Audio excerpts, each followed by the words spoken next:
Kaya pala tuwang-tuwa itong tao na ito nung sabi na pinaganahan lang sila na papasukin daw yung ICC. Tuwa itong tao na ito. Talagang tuwang-tuwa siya na imbestigahan ako ng ICC. Tingnan natin ngayon, ikaw ang imbestigahan ko. Kabataan Party List Representative Raul Manuel, inilantad ng dating kasamahang NPA, na wala itong ibang hangad kundi ang mag-recruit ng mga inosenteng kabataan sa kabundukan, upang mag-armas at kalabanan ang puwersa ng gobyerno. Matapos isiniwalat ni dating new NPA member na si Kate Roca, na siya'y ni-recruit ni Kabataan Party List Representative Raul Manuel sa NPA, nangako si Senador Ronald De La Rosa, na iimbestigahan niya si Raul Manuel, na inakusahang kasapi umano ng Communist Party of the Philippines, ng ilang dating miyembro ng rebeldeng grupo. You know why? Bakit yung mga recent encounters ngayon ay doon nangyayari malapit sa mga eskwelahan? Ito'y taktika ito ng NPA na sila ay nagpapasighting, nagpapakita doon malapit sa mga eskwelahan para pag mag-react ang sundalo, pulis, at sila'y puntahan, pag inkwentro ngayon, damay ngayon yung eskwelahan. So, propaganda na naman nila, winning the propaganda war sila na, the government is the ones violating their own policy of declaring these schools as a peace zone. O bakit dito? Kipag-gigira ang sundalo. They're drawing the war, they're drawing the encounters going towards the schools para madamay ang mga bata. Ganon kawalang hiya itong mga NPA na ito. Ganon talaga. Alam nila yung ginagawa nila. Gusto nila lutuin tayo sa sarili natin mantika. Yung mga tao, kung hindi nag-iisip, masama na naman ang gobyerno sa kanila. Sabihin na naman mga tao, talaga itong mga sundalo at pulis, ginigira yung eskwelahan. Pero, ang NPA ang humihila ng gira papunta sa eskwelahan. Ganon yun sila sweetik. Akala nila, maisahan nila yung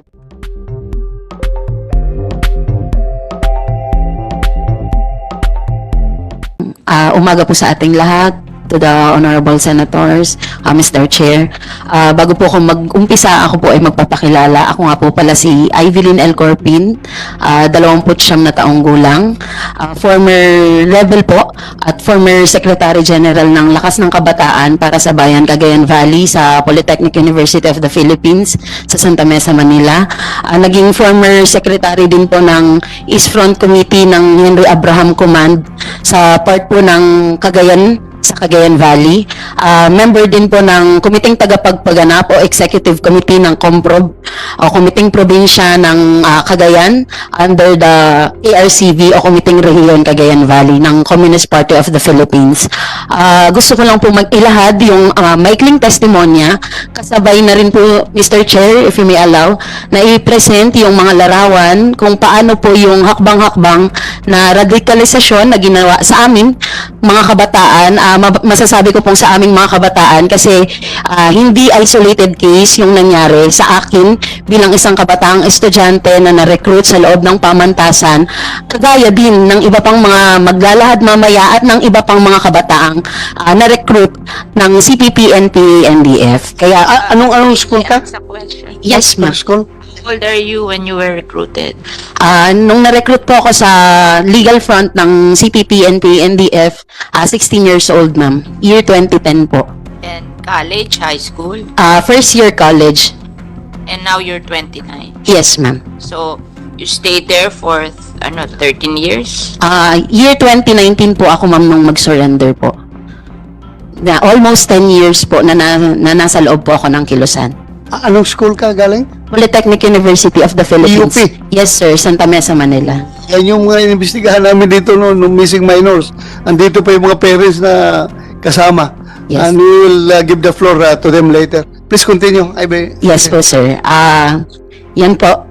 Una po akong na-recruit, na-organize sa loob ng Polytechnic University of the Philippines sa sa Manila nung ako ay nasa unang taon ng kolehiyo kumukuha ng kursong Bachelor of Arts in Philosophy. Ayan, sa unang araw po ng pagkaka-recruit ko sa PUP, gusto pa po nun yung mga adjustment period na tinatawag sa mga estudyante. Yan po yung mga panahon na pumapasok ang mga profesor para maibigay lang yung course outline. Kaya dinatnan ko po yung PUP nung kasagsagan na nagbabato ng mga upuan, lamesa, sirang electric fan, sirang computer, from 6th floor down to ground floor, yung tinatawag naming papay, kung saan nagkukulong po yung mga aktivista. Tapos doon sinusunog. Yan, dahil kasagsagan din po yan nung panahon ng tuition fee increase kasi meron pa pong tuition fee noon ng mga state universities and colleges. At yung matrikula po per unit sa PUP ay 12 pesos per unit. Parang ang So, gusto kasama ka doon. Yes po, sir. Ilang computer na itapon mo doon? Wala po, hindi po ako nagtawa ng computer. First year college po ako nun, First year sir. college. Yes, unang araw po yun. Yun po yung bungad sa amin sa loob ng pamantasan. Kaya mula po doon, may mga pumapasok na mga student organizations. Hindi lahat naman is under ng CPP and PNDF o mga CTG-affiliated organizations. May mga traditional organizations din na pumapasok sa mga classroom, nagbibigay sila ng orientation, nagre-recruit sila na maging member ng kanilang organization. Pumasok noon sa classroom namin yung SCMP, Anak Bayan, LFS, then yung organization na nasalihan ko po, yung Lakas ng Kabataan para sa Bayan Cagayan Valley o Lakbay CV.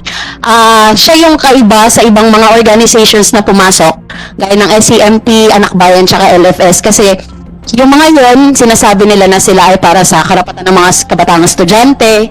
Ayan, tapos nagdatalakay sila hinggil sa tatsulok na meron daw magsasaka, merong mga manggagawa, mga petty burgess. Yung triangle po ng social stratification kung saan nag-start daw yung social contradiction, bakit nagkakaroon ng tunggalian sa uri.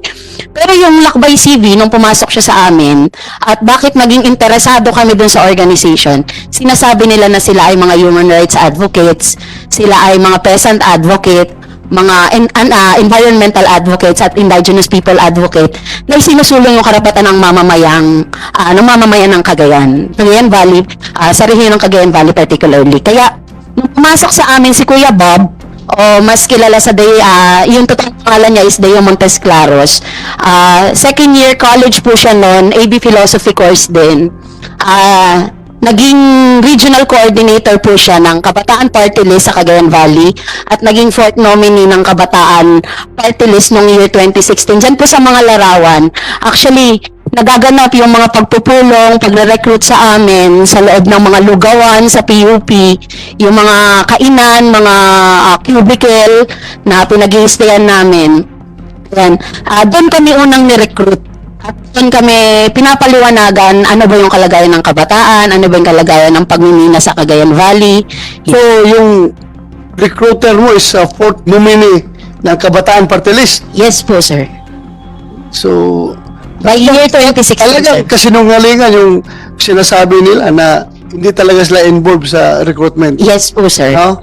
Very clear. Yes po, sir. Actually, yung recruiter ko po is from Caloocan City din po. Kaya, uuwi ako sa bahay, galing ng eskwelahan, sasabay talaga siya sa bus.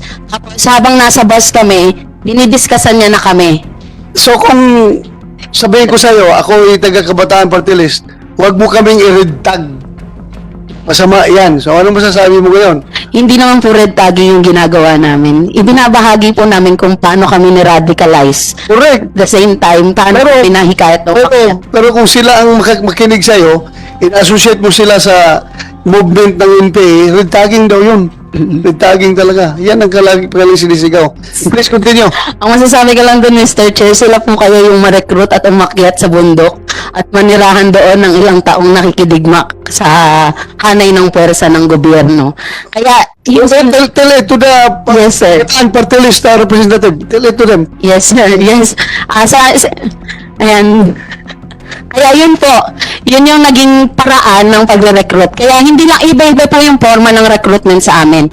Hindi lang po sa rong-turong discussion, minsan po may mga cubicle or mga organizational booth. Kasi uso naman po yan sa pag-start ng klase, nagpapakilala talaga yung mga iba't ibang organizations. Yan, kaya po, yung Lakbay CV po, gaya nga po ng sabi ko, nagpapakilala sila as human rights advocates, peasant advocates, indigenous people advocates. Pero ang isa sa pinakamainit na issue po noon kasi sa Cagayan Valley ay yung usapin ng pagmimina o mining. Yung iba't ibang klase ng environmental issues sa bahagi ng Cagayan Valley, particularly yung open pit mining sa Nueva Vizcaya, offshore mining sa Santa Ana, sa coastal areas ng Cagayan, at yung dredging daw po ng Cagayan River.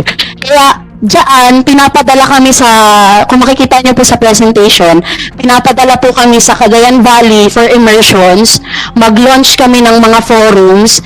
Yan po ay bahagi lahat ng radicalization na tinatawag. Kasi mula doon sa pagpapropaganda sa amin, bibigyan kami ng propaganda, then later on, after na ma-explain sa amin yan, kami naman na yung magpapropaganda sa mga katulad naming kabataan. Parang tinitrain kami na maging propagandista ng organisasyon, ikawat yung mga iba pang kabataan na tara, sali kayo sa lakbay. Kasi yung organization namin, isa siyang regional youth organization.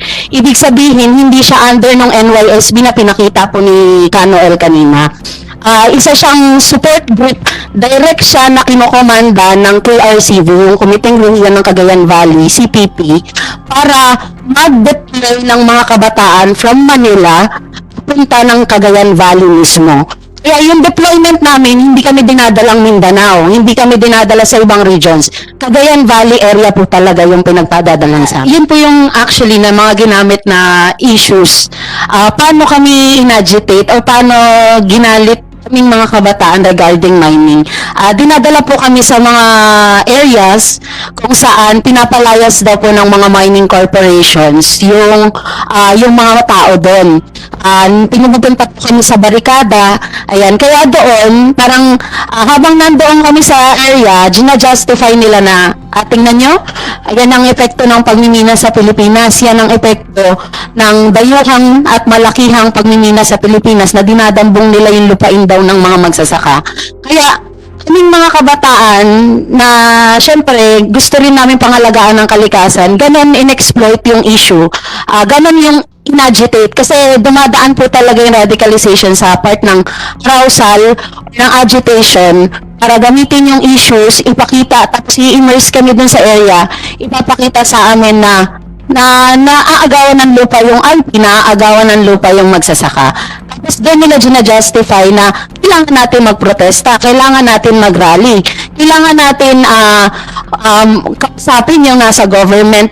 At the end of the day, pag may mga rallies na po, tapos nagkakaroon ng mararahas na dispersal, gina-justify din nila na tingnan nyo ang nangyayari sa kabataan, ang nangyayari sa mamamayan pag nagsasalita siya, dinadahas siya ng gobyerno. Kaya wala daw pong ibang solusyon kundi magpangan ng armas. Yun na yung justification nila na hindi na madadaan sa yan, sa program. Hindi na madadaan daw yun sa rally or sa mga kilos protesta. Kailangan mag-armas. Kaya yun po yung ginagawa. Kaya mula sa mga immersions, meron pa nga kaming mga hug a tree, ayan, o plant a tree na mga activities, nagko-coastal clean up po kami sa Manila Bay, yan, nagtatanim pa kami ng mga puno sa gitna ng kagubatan ng Sierra Madre, actually mga fruit-bearing trees na ang sa likodan naman nun ay parang kainin din kasi ng mga NPA yun pag napadaan sila doon, kaya magtanim ng mga fruit-bearing trees. Pero yun yung ginagawa namin as a whole. Kaya dinarahas daw yung mga environmentalist activists namin, yan naman naglulunsad kami ng iba't ibang forums regarding human rights kasi magkakadugtong yung mga issues ng estudyante sa kalikasan bilang bahagi ng mas malaking lipunan at sa lagayan daw ng pagiging pasista daw or ng pagiging marahas at violente ng gobyerno. Kaya yun po yung dinadaanan namin. Yung mga naipakitang libro kanina at references ni Kanoel, like yung Lipunan at Rebolusyong Pilipino, yung maikling kurso sa Lipunan at Rebolusyong Pilipino MKLRP na shortened ng LRP, yung SND, ayun po lahat yun ay nagdaanan namin bago kami na-recruit inaral namin, binigay sa aming pag-aaral. Then, after na makuha namin yun, itinuro din namin sa kapareho naming kabataang estudyante na nire-recruit namin. Kasi dun sa end ng pag-aaral na yun, tinuturo na DRD ang tanging solusyon. Ang struggle lang daw po ang tanging solusyon. At kahit sa school nyo, espesyal na kursong masa, magsasaka, kabataan, kababaihan, yung araling aktivista, lahat yun tinuturo na armed struggle ang solution. Kaya, doon nare-radicalize yung kapareho naming mga kabataan, kaming mga kabataan na, ito talaga, kahit nasa lungsod kami, sumuporta tayo sa armed struggle, ganun yung sinasabi. So, ngayon kung sasabihin ko, halimbawa ako yung kabataan party list, sabihin ko, ang habol namin dyan sa kabataan para sa will to advance the welfare of the youth. Yun ang aming habol. Hindi namin sila nire-recruit para to take up arms against the government. Legal kami. Legal kami na party list. Legal kami. So, paano mo sagutin niya ngayon? Paano? Kung kabataan party list as a whole, kasi hindi naman po natin pwedeng sabihin na lahat ng members ng kabataan party list ay nagre-recruit na mag-NPA. Ganun po ang ginawa natin. Talagang red tagging yan. Kasi halimbawa, for example, isang first year college na gaya ko na dumaan sa recruitment. Kaka-recruit niya sa kabataan party list. Wala siyang idea ano ang CPP, NPA, NDF. Tapos sasabihin natin yung kabataan party list ay nagre-recruit ng NPA. Sabihin pati sila damay. Wala nga siyang idea.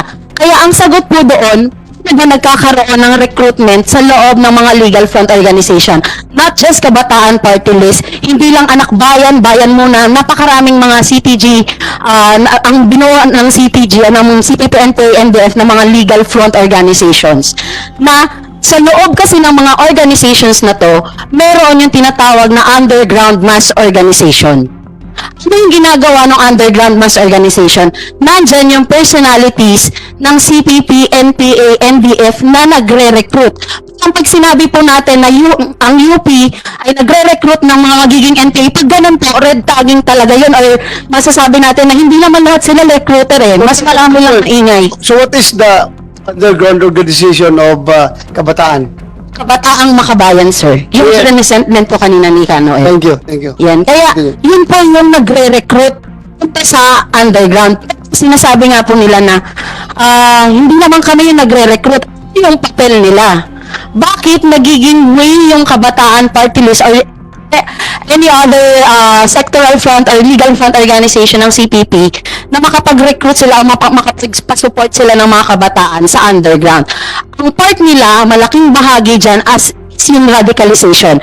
Kasi doon sa AOM na tinuturo po sa amin, yung arouse, organize, mobilize, walang ma-organisa, walang mare-recruit, walang radicalization, kung walang arousal, kung walang agitation, kung hindi magpapropaganda ang CPP, NPA, NDF at mga legal front organization nito, hindi naman sila makaka-recruit. May ma-recruit man sila, maglalaylo.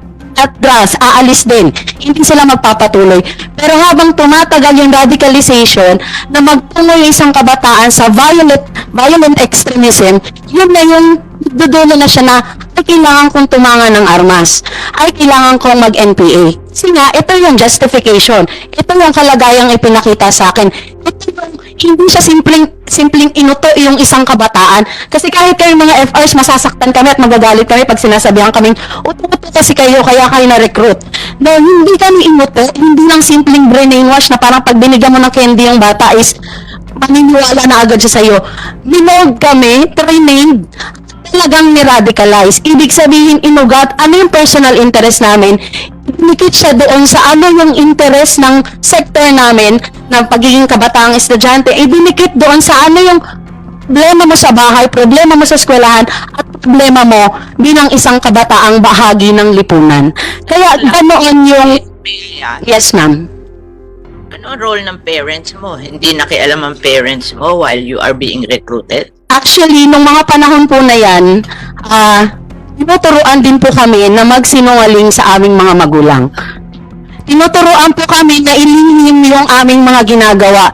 Bakit po? Ano yung sinasabi ng mga organizers namin? Kasi, security natin yan. Personal security mo yan. Dahil ganun na nga kami minumolder, bakit matutulungan ka ba ng nanay mo pag nahuli ka ng mga pulis? O hinuli ka nila? O pinakick out ka dun sa school?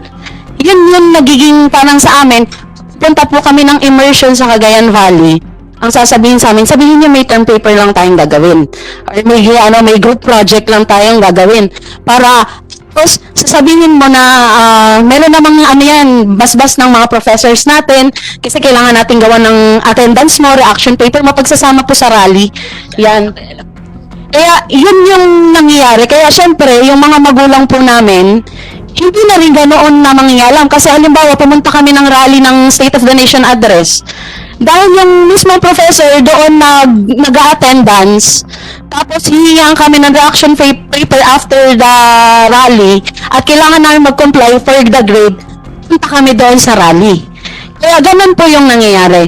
Kaya wala po doon sa eskwelahan iba't ibang mga activities na hindi namamalayan ng mga kabataang nasa legal front pa lang, is akala nila ito ay para sa mamamayan, serve the people, legitimate yung issues.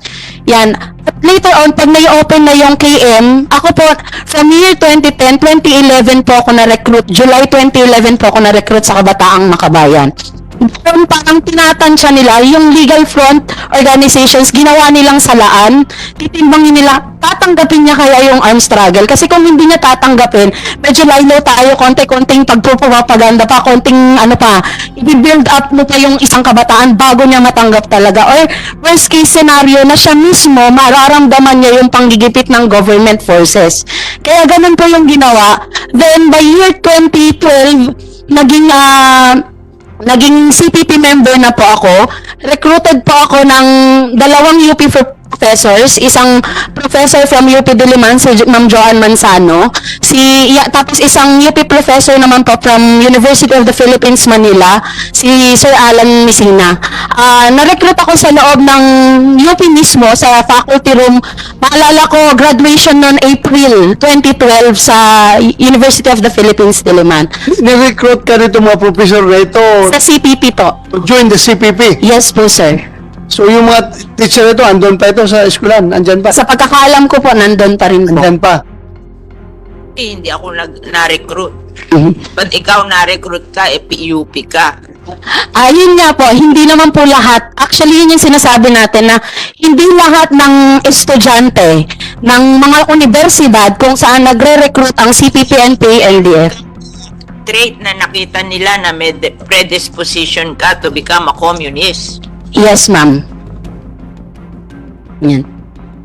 Yan po yung sinasabi namin na hindi lahat.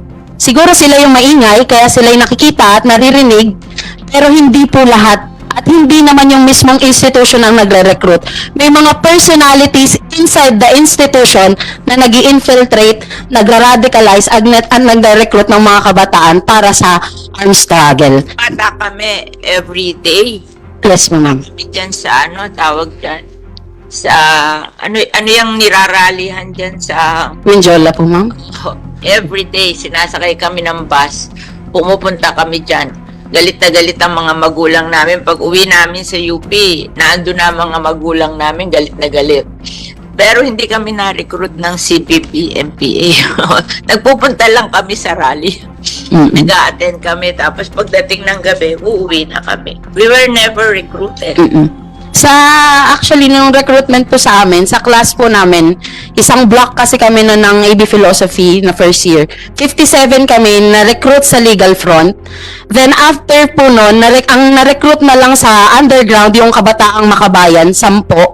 Ang naging CPP member, 6. Ang naging NPA member ay 3. Kaya mula sa legal front... Kasama ka sa 3. Yes po, sir. Mula doon sa 57, yun po yung sinasabi naming salaan siya. Hindi lahat mare-recruit. Pero magiging stepping stone yung mga legal front para maibukas yung ganoong klase ng radicalization. Yes. Nakakapagtaka, ikaw talagang na-recruit ka out of so many youth. Ano ang mo? Bakit ka nagkaganon? What made you do that? I just want to understand you. Yes, ma'am. You can understand other youth. What made you do it? Nandun po ako sa paniniwalang kailangan kong paglingkuran yung mamamayan. Nandun po, ano po yung maiaambag ko as a youth. Na parang ininulat sa akin ng CPP, NPA, NDF na hindi lang ako simpleng kabataan. Bahagi ako ng society. Na yung nararamdaman ko bilang isang kabataan na tumataas ang tuition fee, ramdam yan ni nanay at tatay. Kasi sila yung nagbabayad ng tuition fee. Ngayon, parang ano yung part ko as kabataan, siguro yun yung nakita rin ng CPP-NPA-NDF. Bakit na mula sa legal organization, binigyan kami ng tungkulin hanggang naging NPA kami na humawak ng armas, naging secretary po ako ng East Front Cagayan na humahawak ng Antas Distrito na area ng CPP sa isang probinsya. Actually, 2 distrito po yung nahawakan ng unit namin doon. Change your mind after 10 years. The NTF-ELCAC po. Ginawa sa'yo ng NTF. Actually, nung unang narinig ko po ang NTF-ELCAC, sabi ko, kung itong counterinsurgency program ng government na to ay magiging drawing, hindi maglalaoy, lalakas ulit ang CPP-NPA-NDF. Pero kung itong counterinsurgency task force na to ay magpo-prosper at magtutuloy-tuloy, na-address niya yung issue at roots of armed struggle kasi napakarami pong kabataan ang hindi naman nag-NPA dahil binugbog ng army or police brutality. Mas maraming nag-NPA dahil sa social injustices at social issues. Na pag na-address yon ng government ng tama, maaaring magkaroon nga ng kapayapaan sa bansa at matigil. Na nagiging, kung titingnan po natin, nagresulta naman po total member, hindi ako kabataan party list member. Pinadala po kami sa Cagayan Valley para sa electoral campaign. Ayan po, na doon ikinakampanya namin yung Makabayan Block. Bakit sila yung kinakampanya namin? Kasi yun yung atas ng CPP sa amin. Na kailangan ikampanya itong mga party list na binuo ng CPP para makapag-infiltrate sa loob mismo ng government. Next, So, very clear ha, sa sinabi mo na yung CPP nagbigay ng instruction sa inyo na ikampanya yung Makabayan Block. yes po, sir. Particularly, anong mga party list yan? Yung Makabayan Block po nung panahon na yan, kasi year 2013 po yan, sir. Nandiyan ang Kabataan Party List. Saan? Gabriela. Gabriela. ACT Teachers. ACT Teacher. Bayan muna. Bayan muna. Anak Pawis. Anak Pawis. Meron pa po noon ang Migrante. Ang Piston. Grante. Katribo. Ang Kalikasan. Katribo, ang kalikasan. Yes po, sir. Gabriela, Gabriela. ma'am. Yun po yung kinakampanya namin. Kaya, pag nasa area kami, iba-ibang, ayan, makita nyo, Alam mo, sige, ito mga party list na ito, deny ng deny na wala silang linya sa CPP, NPA. So, yun po talaga kasi ang turo sa loob ng Kilusan na itong mga front organizations na to, sila ang magigiit na hindi legal kami. So, meaning, ikaw nang gagaling sa loob, naging armado ka, Yes, sumapi ka sa armado, lumaban sa gobyerno. Can you categorically say na ito mga party list na ito na sige deny ay mga sinungaling? Yes, sir. Ulitin mo nga, sinungaling sila. Yes, sir. Oh, thank you. Ayan o. Ayan, kaya yun nga po yung sinasabi sa amin na kahit anong gawin sa amin, nahuli po kami ng government forces, aanuhin kami, torturin, bubugbugin, ganyan, pero hindi kami magsasalita na aaminin yung aming ginagawa. Kaya mula po dyan, yan, naging organizer po ako, mula sa pagiging kampanyador ng Makabayan Block, yung next na tasking na po na binigay sa akin is pasukin yung school sa Cagayan Valley. Sa Isabela State University, Cagayan State University, Nueva Vizcaya, yung mga iba pang mga private higher education institutions. Yan po, gamit-gamit yung pangalan ng mga front organizations ng CPP-NPA-NDF. Sabi ko nga po, hindi pa KPL member, hindi ako CEGP member, pero yun yung ino-organize ko na hindi alam ng mga organization na yun ang gamit namin dahil parang open secret na sa amin at meron ng understanding sa lahat yun na pwede mong gamitin yun kasi CPP member ka naman. Ganyan. Next slide po. Ayan. Kaya mula yan sa Cagayan Valley po. Ayan. Yung mga larangan. Next slide po. Yeah. Ulit ka, anong ginawa sa'yo ng INTIP, ILTAC at nagbago yung paningin mo sa buhay? Actually, hindi pa po man nangyari sa akin personally. Nung bagong surrender po kasi ako year 2019, ako nag-surrender June. Hindi pa naman ganun talaga nag-prosper ang NTF-ELCAC, hindi pa ganun nag-implement. Pero nang nabasa ko po yung program, kasi bakit, yun nga po yung sabi ko, ba't namin nag-NPA? Dahil merong social injustices. Dahil merong hindi tama o hindi na ibibigay na serbisyo na pangangailangan ng mamamayan. At yun yung isa sa ginagawa sa mga far-flung areas, sa mga vulnerable areas na ihatid yung social services na kailangan po ng mamamayan. Kaya hindi ko man personally nararamdaman, pero dahil ngayon nakikita ko na maganda yung program at pag nangyari yun, magtatagumpay ito, maaaring magtagumpay o makapigil na sa paglakas ng kabila.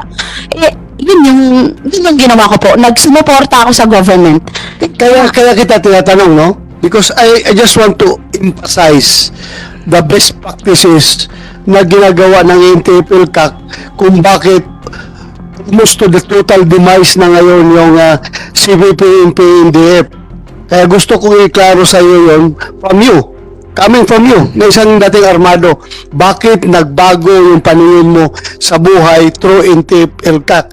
That is through addressing the social issues, yung mga pagbibigay ng mga basic services ng ating gobyerno through NTF-ELCAC doon sa mga barangay na talagang matagal ng pinabayaan. Yes. So, yun nga, sasabi ko sa'yo, masama kaya minsan, masama, all the time, masama ang loob ko kapag during budget hearing ay palaging binabawasan, almost na talagang halos wala ng pundo yung NTF-ELCAC. Dahil nga alam natin kung gaano ka-effective. Para sa iba pang karagdagang mga balita ng Senior Buzz, ay mag-comment lamang po, mag-like at mag-share sa video na ito, at huwag po nating kalimutang mag-subscribe sa aming channel. Maraming salamat po sa inyong panonood.